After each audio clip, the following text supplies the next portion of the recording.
All right, it's a cold feel-good Friday morning on the Smooth Breakfast here on Smooth 98.1. We are your love music, love live station. It is the 27th day of June 2025, and just like that, the month of June is almost at its end. It feels like 2 minutes ago we started the month, and then a couple of days we'll be entering or getting into the second half of 2025. Where exactly is the time going? I don't know, but what I can say is you need to make the best of it. Anyways, welcome along to a Tech Friday edition of the show, Business Express, brought to you by IntoSwitch. My name is Ayokunmi, and today we're going to be diving into something interesting. We're looking at driving growth for SMEs through technology. Hey, technology is the way of the future. And joining me to take a look at this, give some insight, break it down, is Olushola Aromokun. He is the managing director at Webcoupers. Very good morning to you, Olushola. Great to have you on the show. Yeah, good morning. I'm excited to be here. Yes, I'm excited to actually have you because Tech Friday is one of my favorite days of the week where we get to talk about tech-related matters. And today isn't going to be any different. So it's going to be a great 15 minutes or thereabouts. If you're listening to us right now, you can join the conversation as always by sending messages in to us on WhatsApp. The number is 0809 444 0981. That's 0809 444 0981. You can send your messages there, or you can join us on YouTube where we're streaming live. You can find us at Smooth 981 FM Lagos. Smooth 981 FM Lagos. All right. Sean, let's begin from the beginning.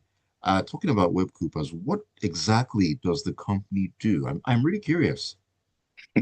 Yeah, I'm glad. So Webcoupers is a leading technology and marketing agency in Africa. You really don't get a lot of that where you have tech dev and marketing, expertise under one roof.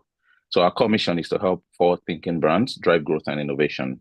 So, and Okay. we're not just a marketing firm, we're a catalyst for how businesses can leverage technology. We've had the privilege of working with a range of businesses, from innovative startups to established brands like Glow, Coronation, Go My Code, and the rest of them, helping them connect with their audiences in a very meaningful. Okay. Okay. Interesting. What it is that you actually do. Now, I know that you are part of an MSME mini summit that talks about driving growth for SMEs through innovation. Now, the thing is, can we actually innovate in Nigeria with our current skill level of our workforce? Because when you look at where we are skill-wise across board, not as fantastic as it could be.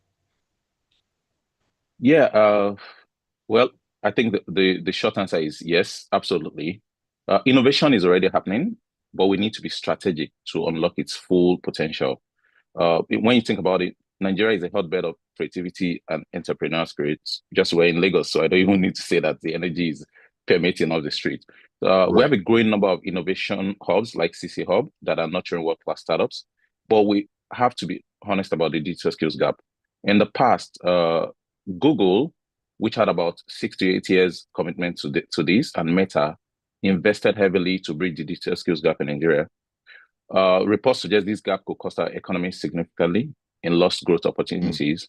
The key is not a lack of talent, but a need to bridge the gap between the skills our workforce has and the skills the global tech economy demands. This is why the initiatives like the 3MTT programs are crucial. The government now has skin Right. in the game, and I think I was glad to see that was it MTN that gave a huge grant to the program recently. Okay. Well, I'm actually glad that you said the short answer actually is yes. And truly, innovation actually is happening in Nigeria at the moment. But strategy is something that we need to implement to have a good sense of direction in that regard. Now, I had a conversation with a fine gentleman yesterday, and we're talking about the Nigerian labor force, as it were, new graduates and so on and so forth, and the fact that they lack certain skills that would allow them to thrive in the labor markets, getting jobs and so on and so forth. Now, there's a lack of skills in that regard. Now, when we talk about the technological savviness of the current labor force in Nigeria, I mean, how would you describe it? What level do you think that we are? when it comes to being technologically savvy? Hmm. I can write a book on this, but let's make it short. So, so Just write it. Just write a yeah. few lines. So it's a tale of two workforces, right? It's a mixed picture. I'll describe our workforce as being on a rapid but uneven journey to becoming tech savvy, and I can explain. So on the savvy side, we have a vibrant young population that is Yes. incredibly adaptable and digitally native in many ways. These guys leapfrog the computer to the phone, which is the smartphones of nowadays are even more powerful than the computers we used back in the days. So in sectors like fintech, e-commerce, and digital media, you'll find a workforce that is highly skilled and globally competitive. These are the people building the apps and platforms we use every day. On the Mm, developing side, we have a large segment of the workforce, particularly in more traditional MSMEs and rural areas where digital literacy is still a major hurdle. The government's goal to achieve 95% digital literacy by 2030 underscores this reality. And if you benchmark across Africa, Nigeria's numbers are great too.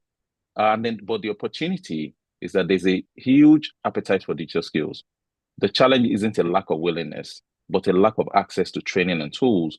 And once we train, we have to place the freshly minted trainees with internships for experience and jobs.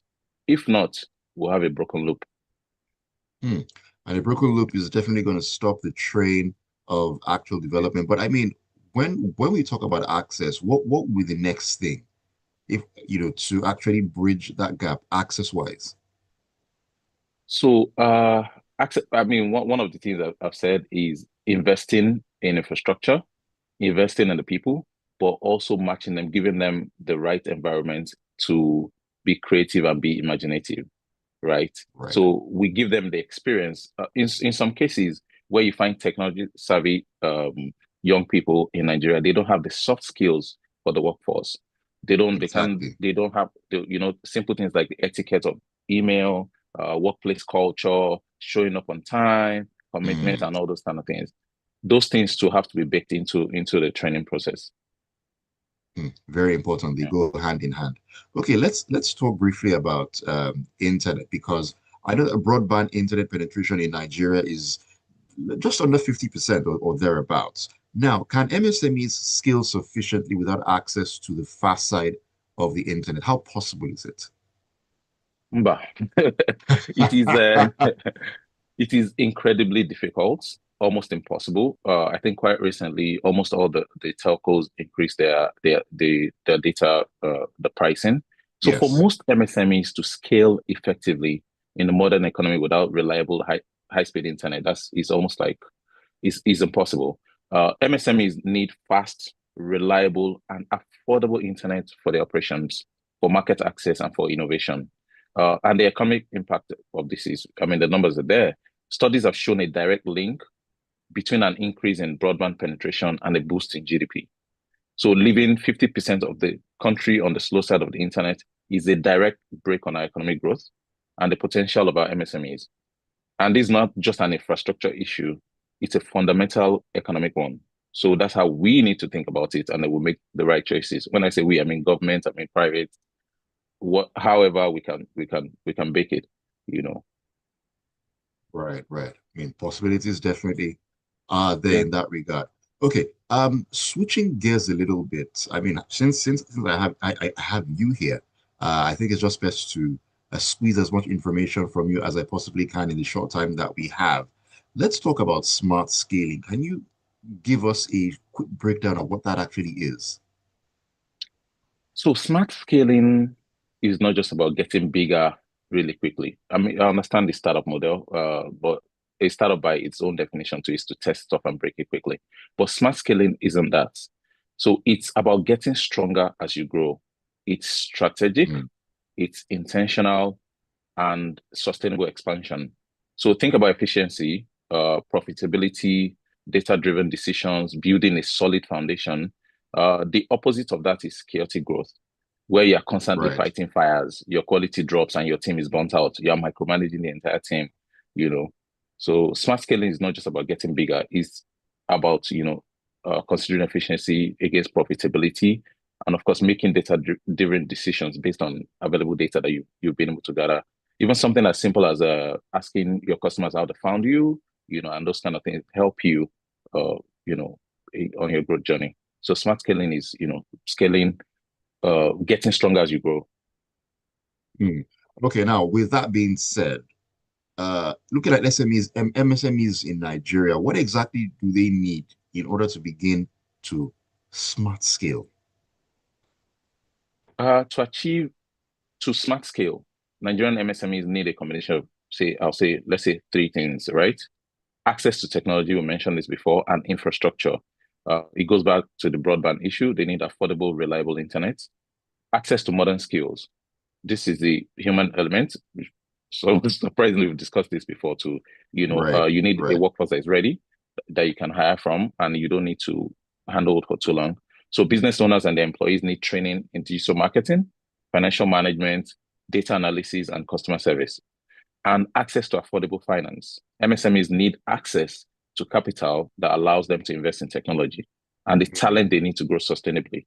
A lot of what that is patient capital, really, you know.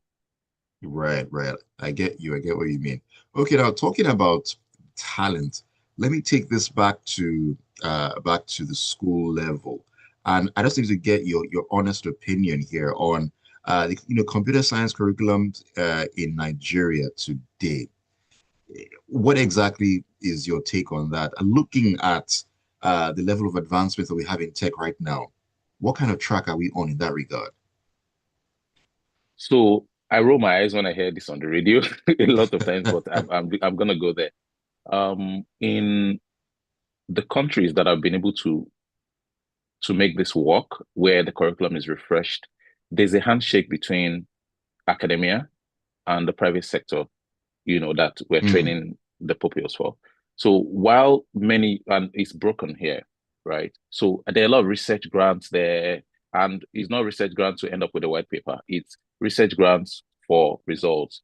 Look at innovation, say in the US, for example, between the military and the universities, you have all of the innovation that is feeding, the private sector.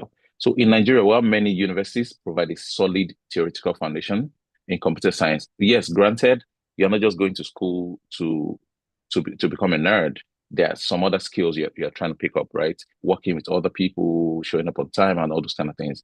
There's often a gap between the curriculum and the practical in-demand skills required by the industry in Nigeria today. The mm, tech landscape moves incredibly fast. While the curriculum might cover programming languages, it often lags in areas that are now critical for employers, right? And we can do a quick comparison without mentioning names.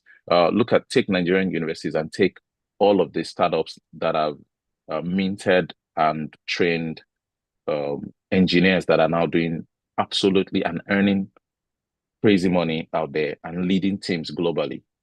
The If you compare the curriculum, even the approach and the attention, I think it's semicolon at Yaba, they're close to my office, so that's what I'm mentioning them.